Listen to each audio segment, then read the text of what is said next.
Hi there everyone, it's Bren here, and yesterday evening was the award ceremony for the local garden competition, and I've got some good news to share with you. I can't believe it, but I actually won Best Environmentally Sustainable Garden, and I'm just so happy. Like, it's just amazing.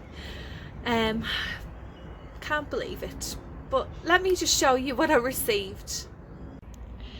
So here's my certificate I received. I'm still in shock. I'm definitely going to frame this. It's pretty amazing. I don't know what to say. I'm kind of lost for words, to be honest with you. But yeah, I can't believe it. And we also received this lovely Australian native plant. There's the name of it there. And this plant was grown by a group of volunteers who work in the local community nursery, and actually one of them is my friend, and these volunteers got invited to the evening as well, and she was there sitting beside me along with my husband, and it was just such a special night. And of course we had sponsors for the evening, and I also got this. How cool is this? From Narelle Sand and Soil. I got a $150 voucher, and you guys know how much I love my mulch if you've been following me for a while. So yeah, I can't get over getting this as well. I'm definitely gonna put it to good use. So I was going to go back on camera, but I'll probably cry, so I'm just going to get straight into the video. But thank you for all your support and the messages on last week's video. I really appreciate it. And yeah, again, I'm just so happy to be able to share this news with you. Over here where the raised garden beds are, you can see there that all the red Hippie Astrum flowers are blooming now, and they really put on a lovely mass display. So when I'm recording this now, it's Wednesday, and tomorrow night is the awards night. And you know what, I'm finding it really hard recording this YouTube video this week because I'm so nervous. All I can think about is tomorrow evening and how it's going to go. So yeah, I just wanted to share that with you if you think I'm acting a bit strange in this video. When I have certain plants in the garden, like these Hippie Astrums, which are actually bulbs that are dormant in winter, and when they do flower, it's very fleeting. They only last a week or 2 or 3 if I'm lucky. I make sure, if I can, to come out every day and soak them in and just take a moment to enjoy them.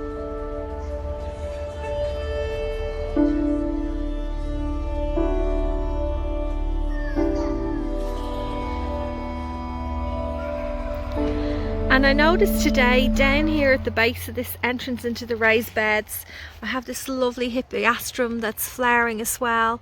And this one is very special because it's one of the many plants that was given to me by my husband's grandma, who was a wonderful gardener, and she gardened right up and I think until she was around 90. And she's moved to a nursing home now, and I was fortunate enough to be given a lot of her plants, which I will cherish always here in my garden. I'm just trying to make sure I don't step on any plants.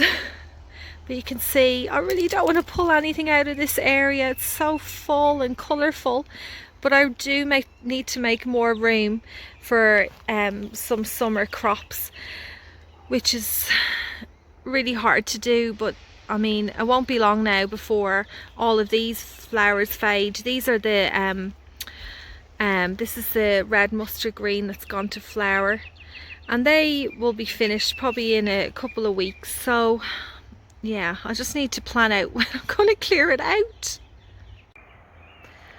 Almost all of the poppies that were flowering over here. Do you remember I had the salmon peony poppies and these other ones here?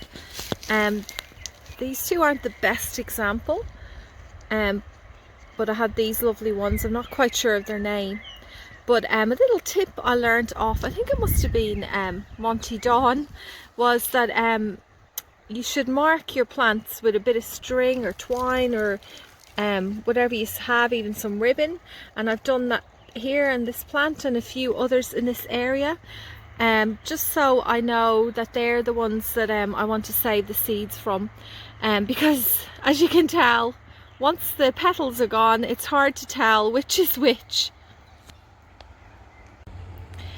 And I also got around to doing some more seed sowing, and I sowed all of my zinnia seeds. I usually do them in little trays first and then I transplant them out into the garden. I did that last year and they worked really well, and I will be putting some of them in this area. If I go a bit closer, I do need to do some more deadheading, but you can see that the plants here, like these calendulas, they're starting to get a bit tired now and they're going to need to be replaced soon.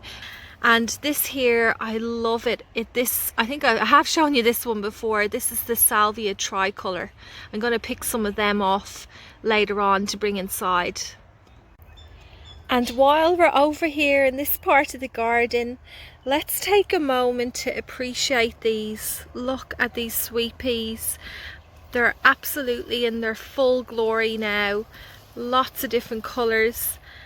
And oh, look what I just spotted. Whoops, I should have cut that one off. That's the thing with sweet peas, you need to really get on top of cutting the flowers off and deadheading them as well, because once the plants start to form the pods, they tend to die off and they don't produce any more flowers. So I want to make sure that I get the most out of this lovely patch of sweet peas. And it was in this area in autumn time where I scattered some poppy seeds, some white peony poppies and black peony poppies, and I was really looking forward to seeing them flowering, and they have this week. And let me show you over here. It's actually been quite disappointing. I was expecting them to be a bit more spectacular.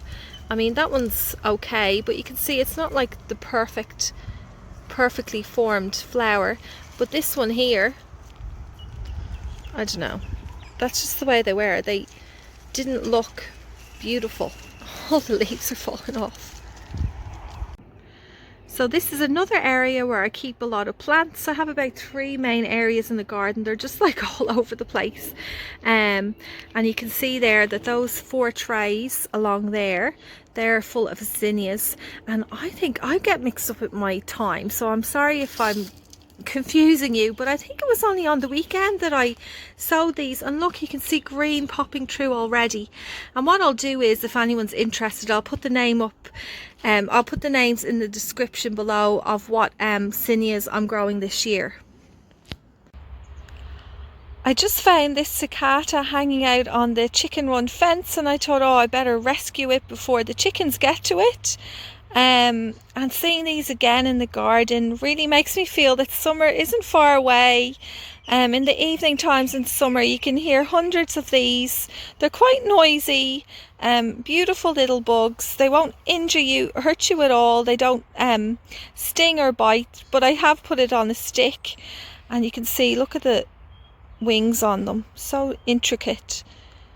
A lovely creature to have in the garden, and my kids will be excited to see this. I'll go and call them out now so they can have a look. And they also love collecting the old shell casings of these creatures that are on all the trees around the garden in summer. So yeah, I'm happy to see this again.